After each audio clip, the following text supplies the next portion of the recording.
finalement, c'est l'autre qui me fait.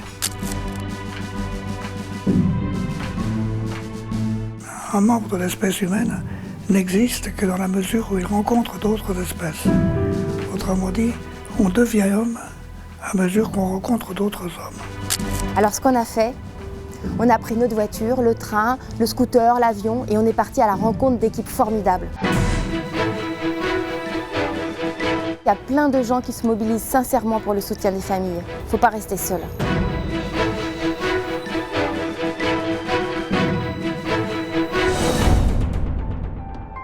La première aide dont a besoin l'aidant, c'est de répit. L'aidant principal, celui qui est en première ligne, a besoin d'avoir une permission de détente, comme on disait pendant la guerre à l'égard des soldats. Ils n'avaient pas besoin d'une permission pour aller ravauder leurs chaussettes. Ils avaient besoin d'une permission de détente, penser à autre chose, d'avoir l'autorisation d'être un peu égoïste. Parce que si je n'ai pas l'autorisation d'être un peu égoïste de temps en temps, à un moment je le deviendrai, à un moment tout va claquer. Pour pouvoir tenir, comme les soldats tenaient, il faut des permissions de détente.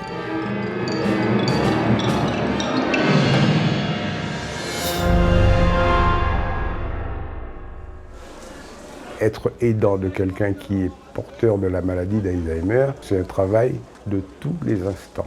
Je sais que c'est pas de sa faute, mais malgré tout, j'ai du mal effectivement à garder mon self-control. Et c'est ça que je suis en train de travailler en ce moment à l'association France Alzheimer Val-de-Marne. Mais malheureusement, je suis un être humain. Une fois, il y a une voisine qui m'a appelée par l'interphone. Elle dit « Faites attention », elle dit « Vous avez votre mari qu'il est tout nu à la voiture ». Si on ne l'a pas vécu soi-même, je pense qu'on ne peut pas comprendre. Un malade qui commence à être jaloux de ses petits-enfants, après il leur casse ses jouets, ça le met dans des états seconds très difficiles.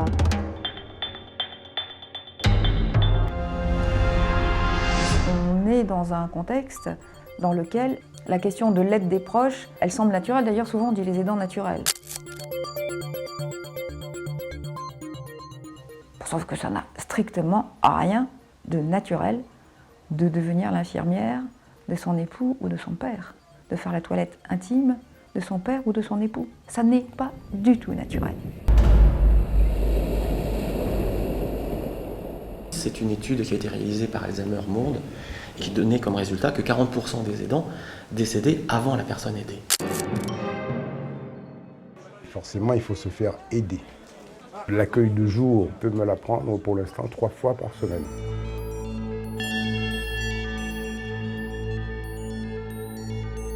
On dit le répit c'est bien pour les aidants.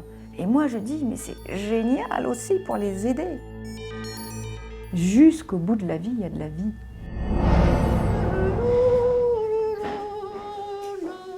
Ce qui sauve maman, c'est sa gaieté. J'ai cru comprendre que la première journée de maman ici n'a pas été très facile à gérer pour le personnel d'encadrement. Parce que c'est vrai que cette manière de chantonner constamment, ça peut être très agréable 5 minutes, ça peut être sympa 10 minutes, ça peut commencer à être un peu gênant un quart d'heure et au bout de 2 heures, on commence vraiment à en avoir marre. Bonjour madame. Alors vous pouvez vous asseoir. C'est une bonne idée. L'objectif en fait d'un accueil de jour est pour moi double. Le premier, c'est classiquement celui qu'on repère comme étant déterminant, c'est de permettre un répit des aidants. Si je n'avais pas fait 3 jours, je crois que je pèterais les plombs. On va s'offrir des fleurs en faisant travailler les sentiments. Mais pour nous, il existe une deuxième mission, c'est de contribuer à la resocialisation des personnes malades et les ouvrir à une vie collective qui les gratifie et qui les satisfasse. C'est pas un peu. Merci beaucoup. C'est un endroit où les personnes malades peuvent être elles-mêmes. Oh, joli, joli. On les accepte comme elles sont. Il ramène à la fois pour certains une bonne humeur. Attention, vous êtes prêts? Je tape les 3 coups.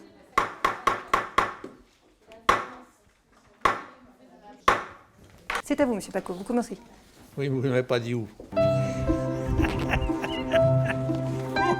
Pour d'autres, une relative satisfaction du temps qui a été passé, même si parfois la mémoire fait défaut. Mais je ne sais même pas ce que je viens faire ici, moi.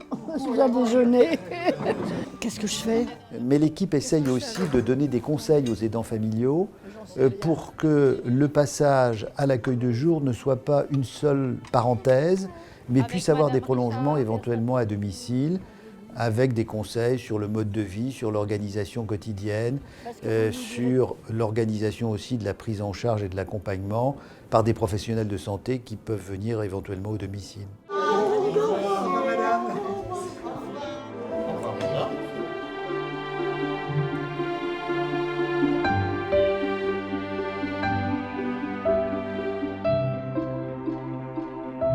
Des choses qui, moi, me frappent quand je vais dans des établissements, quand je vois plusieurs maisons de retraite sympathiques où il fait bon vivre, etc., c'est précisément qu'elles ne se ressemblent pas.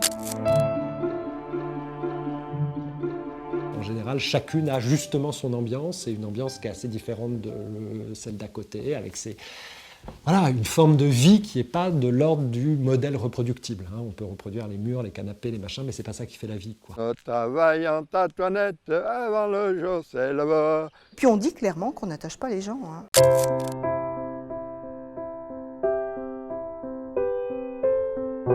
T'es descendu en voiture aujourd'hui? Oui, parce que l'hiver, il était descendu à pied. C'est un petit village aussi. Je pense qu'en ville, ce ne serait pas possible, ça. Jusqu'à 9h le soir, les gens peuvent aller se promener, faire un tour dans le village. On est en pleine campagne et on est dans un village. Et pour les gens de la Raja, c'est vraiment leur maison. Tu es sage à peu près? Tu es sage à peu près? Oui. Bon, pas de problème. Les gens qui sont ici, ils ont autant besoin que ceux qui sont dans le village de vie sociale.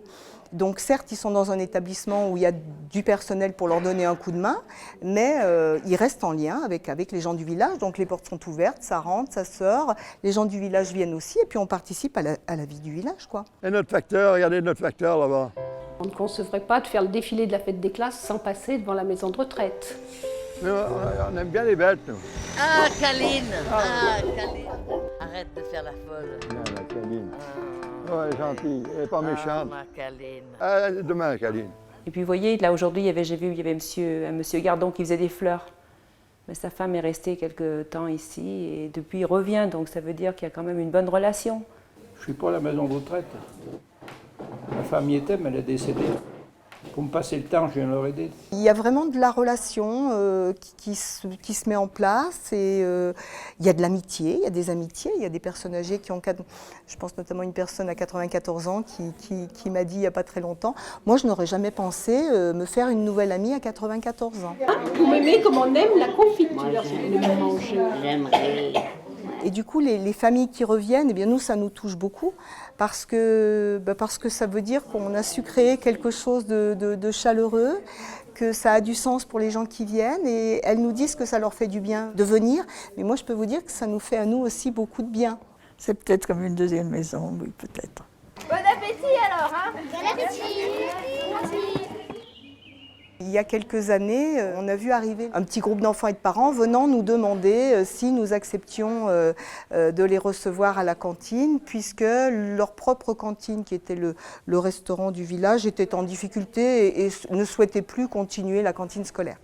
Donc on a tout simplement organisé une rencontre, une réunion avec les résidents pour leur demander ce qu'ils en pensaient. Et puis avec notre inquiétude quand même, parce qu'on se disait, oulala, les enfants vont faire peut-être beaucoup de bruit, ça va peut-être indisposer les personnes, il faut leur demander à elles ce qu'elles souhaitent. La première phrase que nous a dite une résidente, ça a été « on va quand même pas les laisser sans manger ces petits ». C'est important que les personnes âgées elles voient les enfants parce que sinon elles perdent le sourire. Ils arrivent, bonjour, ils repartent, au revoir, coucou, ça crée du lien tout ça, quoi. Il me filme avec la passerelle.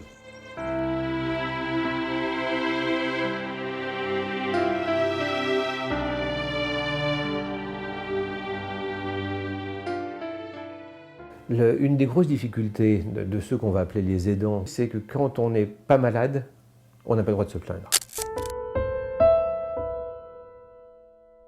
Et même si on est en grosse difficulté personnelle, ça ne se fait pas parce qu'on n'est pas atteint par la maladie.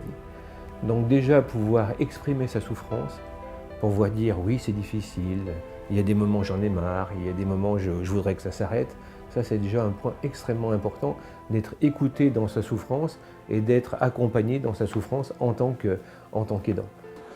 Aider l'autre, disons qu'on l'aide jusqu'à temps qu'on peut l'aider. Et puis après, il y en a qui y arrivent, les autres qui n'y arrivent pas. Et moi, je suis de ceux qui n'y ont pas arrivé.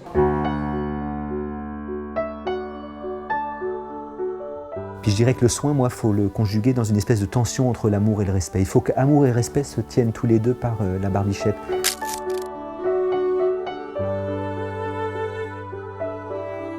Parce que l'amour sans le respect, ça risque d'être intrusif, paternaliste et irrespectueux de l'autonomie d'autrui.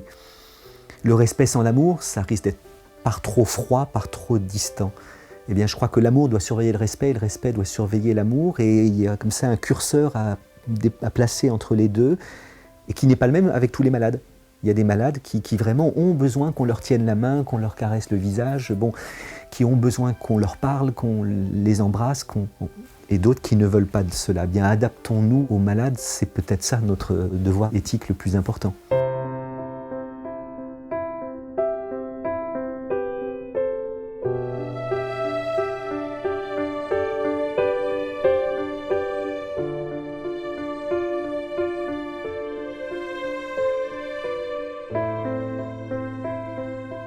Mesdames, Messieurs, il est 17h20 en heure locale et c'est tout en douceur que nous venons de nous poser à Montréal. C'est bel et bien vrai.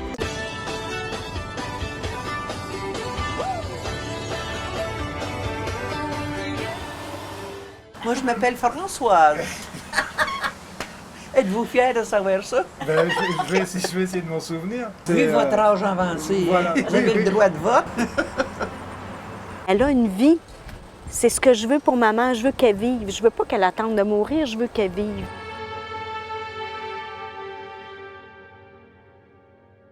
Une particularité de Carpe Diem, c'est que ça a été fondé avec les familles. Nous, on a voulu s'apprivoiser mutuellement et éviter que la personne soit déracinée de chez elle puis arrive ici sans connaître l'équipe, sans connaître la maison, sans ressentir par elle-même ce que c'est que vivre ici. J'ai perdu mes yeux.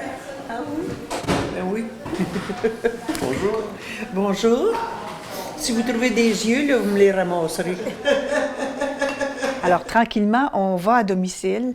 Ça permet à la fois de créer un lien avec la personne et de donner un moment de répit aux proches. Et éventuellement, la personne va venir passer un après-midi.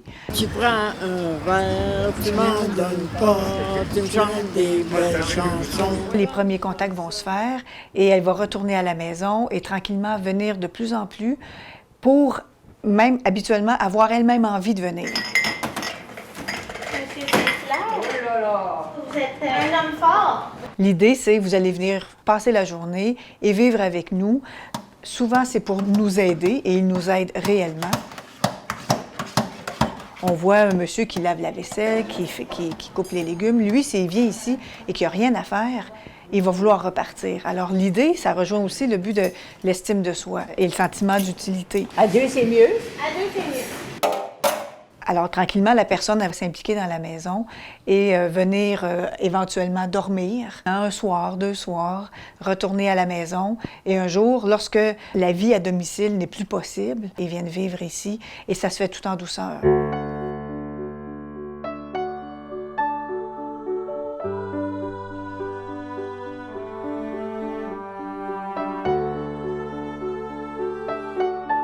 Oui, il y a des gens qui sont atteints d'une maladie, la maladie d'Alzheimer, mais ils sont chez eux. Alors, quel message j'enverrais si j'étais en infirmière, blouse blanche, sarrau, peu importe, ça enverrait peut-être l'image de « je suis malade ». On est dans leur maison et on n'est pas dans notre milieu de travail.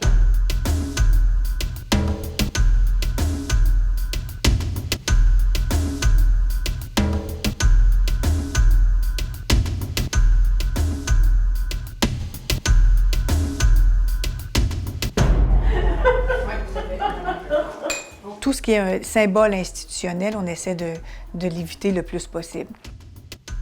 L'idée, c'est pas de multiplier les thérapies.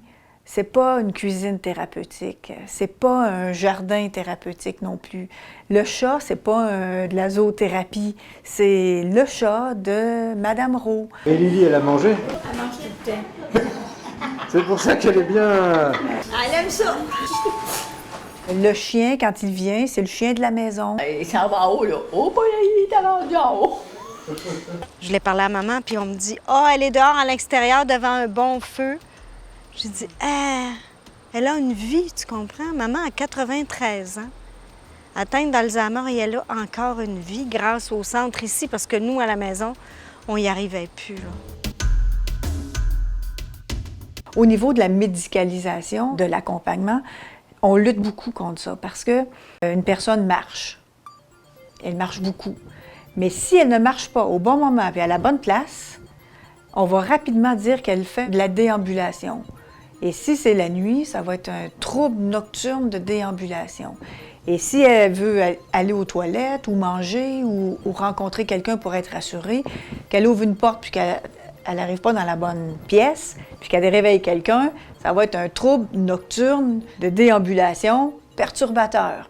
Alors là, on prend un problème qui n'est pas un problème en soi, on le transforme, on le définit autrement en termes qui nous amènent rapidement à agir d'une façon médicale. Pour nous, il y a une place pour chacun, le médecin a sa place, mais pas pour régler des problèmes ou des situations qui sont non médicales. Alors la personne qui se lève la nuit, c'est notre problème d'organisation, de formation de l'équipe. Le caméraman. Ah, que ça mange en hiver, là. Mais ça mange des caméras.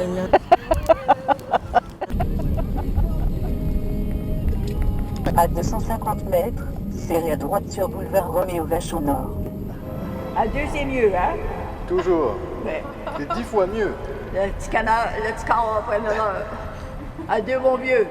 Oui. Ouais. Je vous avouerai, je comprends pas tout, mais ça a l'air d'être... Ben, moi non plus. de vous mettre de bonne humeur. Bon, c'est ça. Ça doit être ça. C'est bon, c'est bon pareil. Donc, ça marche pour moi aussi. Hein. Non, ça marche pas. Si, ça marche bien. Bah, tiens, elle est pas loin.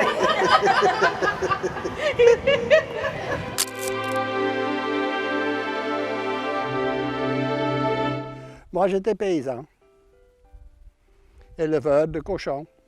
Alors comme nous habitons dans une zone exclusivement rurale, très étendue, nous nous disions l'idéal serait quand même que cet accueil de jour soit à proximité du lieu d'habitation des personnes. C'est quand même plus agréable de prendre la vie des bons côtés que des mauvais. Et donc le lundi, nous sommes dans une commune. On y va? Oui, on y va. Où il y a un EHPAD. Le mardi, nous sommes dans une autre commune où il y a un EHPAD. Comme nous intervenons sur 4 cantons, eh bien, il y a un EHPAD dans chacun des 4 cantons. J'ai l'impression que je suis tombée sur un monsieur très gentil. Il a dit que le plaisir est pour moi. Hein. Nous avons un service de transport et une chauffeur accompagnatrice qui vient le matin chercher la personne à son domicile, l'amène à l'accueil de jour et le soir la ramène à la maison. Si tu as des soucis, si tu as des ennuis, viens à la maison. Les gens te diront des choses d'autrefois, tu auras des chansons. Si tu as des ennuis, si tu as des soucis, viens à la maison. C'est pas mal, hein? Ah, t'aimes bien t'occuper des gens quand tu vas en maison de retraite, là? Des fois, t'aides à t'occuper des gens. Les coteaux après moi. Ouais. Bah oui, j'aime bien m'occuper et occuper les gens. Alors, bon, bah. Puis t'as été infirmier, hein? J'ai été infirmier, oui. Il dit toujours qu'il a été infirmier pendant son service militaire. Tout le monde venait à moi pour être piqué. Et il demandait où c'est que j'avais appris ça. Ben je dis, c'est des cochons.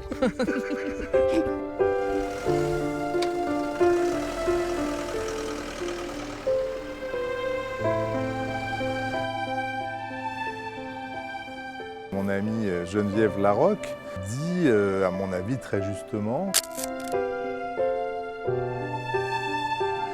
c'est très bien les technologies pour les aidants et les aider, mais parfois il faut aussi que la technologie puisse permettre à l'aidé de dire merde à son aidant. Et effectivement, il faut que ce soit des technologies qui redonnent le maximum d'autonomie à la personne. Mesdames, Messieurs, dans quelques instants, nous arriverons en gare de Cherbourg, le terminus du train. Assurez-vous de ne rien oublier à votre place.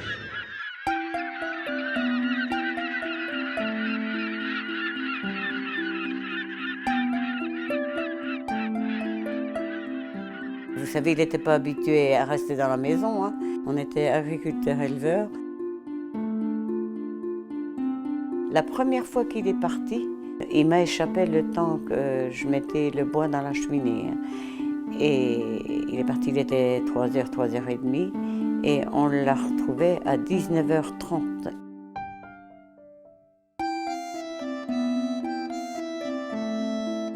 J'ai cherché où que je pouvais me renseigner pour avoir un bracelet. J'ai été au Télécom. Ils m'ont dit qu'il y avait une maison à Paris qui faisait ça. Donc, on a cherché sur Internet et on a trouvé. Ça m'a énormément changé la vie. Je m'inquiète bien moins parce que quand il part, quand il a fait une certaine distance, il m'appelle pour me le localiser. Et c'est un grand soulagement quand je sais où il est. Bien sûr, si je l'empêche de sortir, eh ben, il n'est pas content. Hein. Quand il a déjeuné, eh ben, je lui mets son bracelet, je ne ferme pas les barrières, je le laisse faire. C'est aussi un truc pour qu'il puisse se promener tout seul. Mais toujours, il a sorti un peu, ça y a fait du bien. Et moi aussi, par la même occasion. Je tricote, je lis, je fais n'importe quoi. Et puis, vous savez, j'ai toujours du ménage à faire.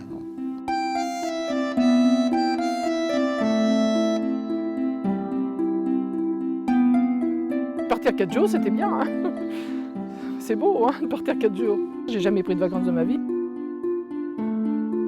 C'est quand même plus agréable de prendre la vie des bons côtés que des mauvais. Il faut qu'amour et respect se tiennent tous les deux par la barbichette. Tout le monde a besoin des autres. Et on ne le sait pas toujours. La vie, ça va comme ça. Il y a des hauts et des bas. Là, il y avait un écureuil, Jacques est parti ailleurs avec sa caméra. C'était une journée qui était spécialement réservée aux aidants seuls. Ça me permet de mieux m'évader. Jusqu'au bout de la vie, il y a de la vie. La première aide dont a besoin l'aidant, c'est de répit.